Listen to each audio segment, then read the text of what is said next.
Bonjour, alors aujourd'hui je ne vais pas faire une vidéo sur le voyage, bon si vous ne le savez pas je vous le mets ici, je suis en voyage au Mexique, en voyage toute seule, là j'entame en fait mon troisième mois au Mexique qui sera le dernier puisque ça y est j'ai déjà pris mon billet d'avion pour revenir et je serai de retour juste avant les vacances de Noël. Bon.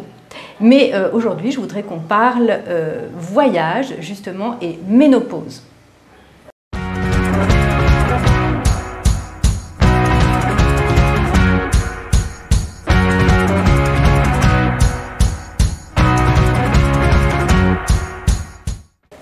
Alors, toutes les choses que je voudrais vous dire à propos du voyage et de la ménopause, alors il y en a plusieurs.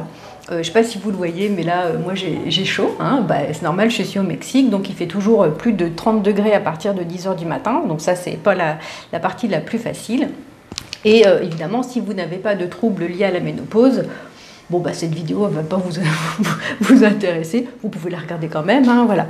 Par contre, si vous avez des troubles liés à la ménopause, j'ai quelques petits conseils en fait à vous donner quand vous voyagez. Alors d'abord, la première chose qui me paraît évidente, mais bon, pour moi peut-être c'était pas évident, partez dans un pays où il ne fait pas chaud, voilà.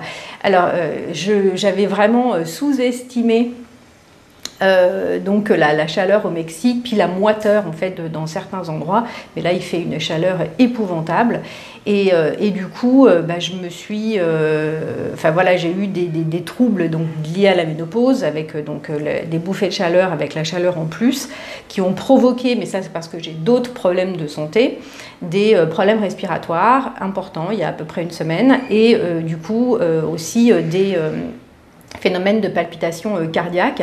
Alors les palpitations cardiaques, c'est pas grave chez la plupart des gens, sauf que moi j'ai été opérée à cœur ouvert il y a 4 ans et que chez moi ça peut être grave parce que ça peut se transformer en fait en fibrillation et du coup voilà. Bon, donc ceci et cela, donc la chaleur, les bouffées de chaleur, la tachycardie, j'ai fait de l'hypertension aussi, tout ça, voilà, ça a provoqué des grosses crises d'angoisse chez moi et d'angoisse, et je croyais vraiment que j'allais mourir. Et quand on voyage solo, quand on est tout seul, c'est très très difficile de se rendre compte qu'on fait en plus des symptômes physiques, on fait une crise d'angoisse qui va augmenter en fait les symptômes physiques. Donc, si vous avez des troubles liés à la ménopause, je vous conseille vraiment d'aller dans un pays froid.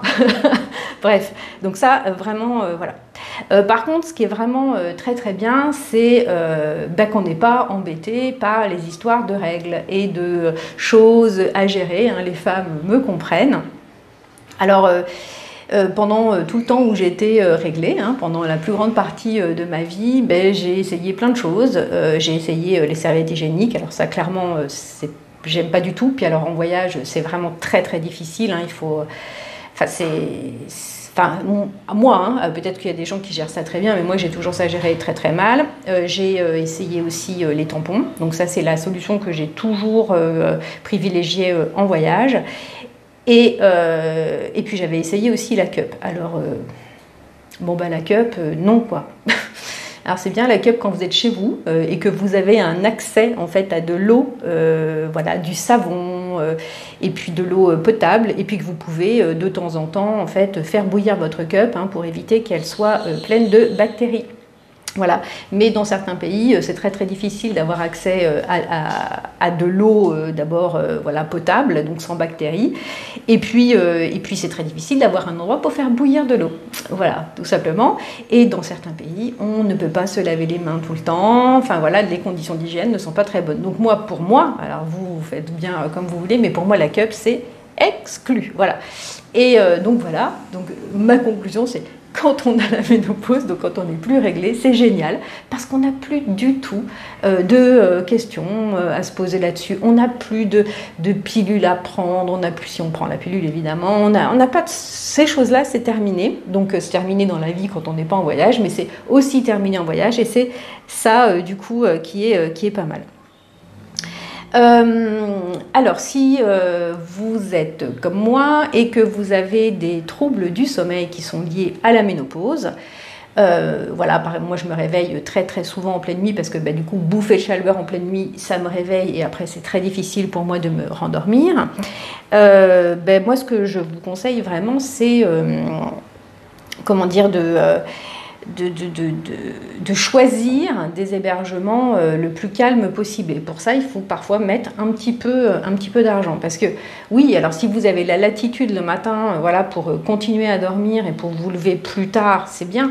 Mais si vous voulez faire quelque chose de votre voyage, c'est-à-dire en fait aller visiter des choses, et souvent il faut partir tôt le matin, etc., c'est compliqué.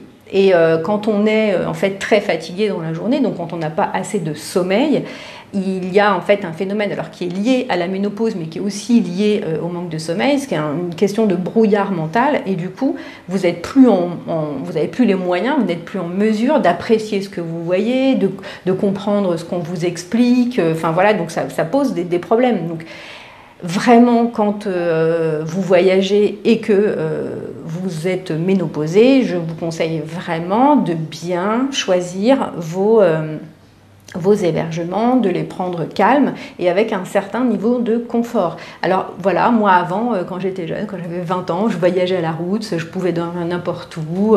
J'ai voyagé au Bénin, notamment, dans des conditions de vie qui étaient proches des conditions de vie des Béninois, alors qui n'étaient pas celles des Béninois, mais qui étaient quand même très très proches.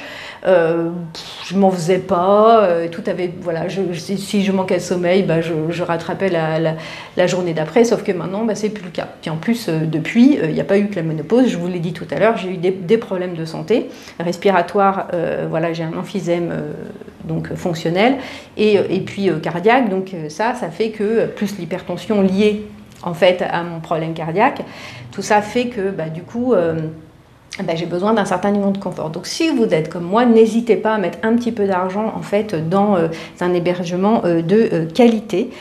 C'est vraiment très très important de l'adapter.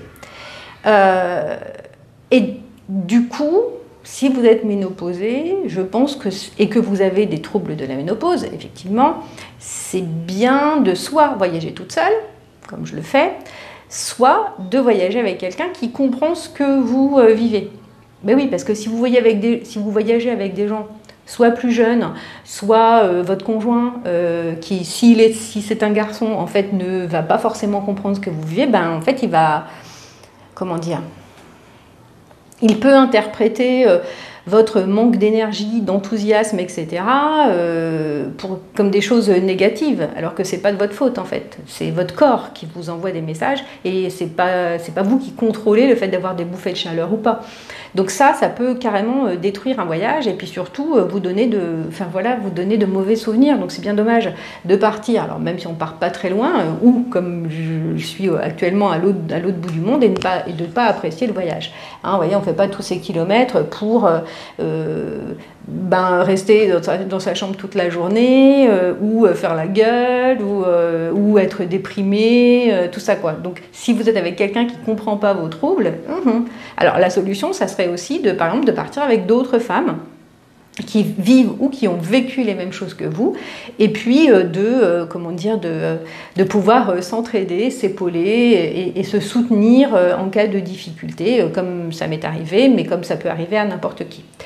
Voilà, être compris par les gens qui vous entourent, c'est quand même très très important.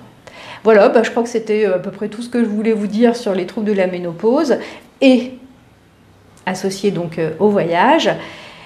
Donc à retenir, faites bien attention à vos hébergements. Moi je vous laisse et je vous dis à très bientôt. La prochaine vidéo, ce sera sûrement une vidéo où je vous présenterai Campeche, la ville dans laquelle je suis actuellement, qui est une très très très jolie ville au bord de la mer. Allez, salut!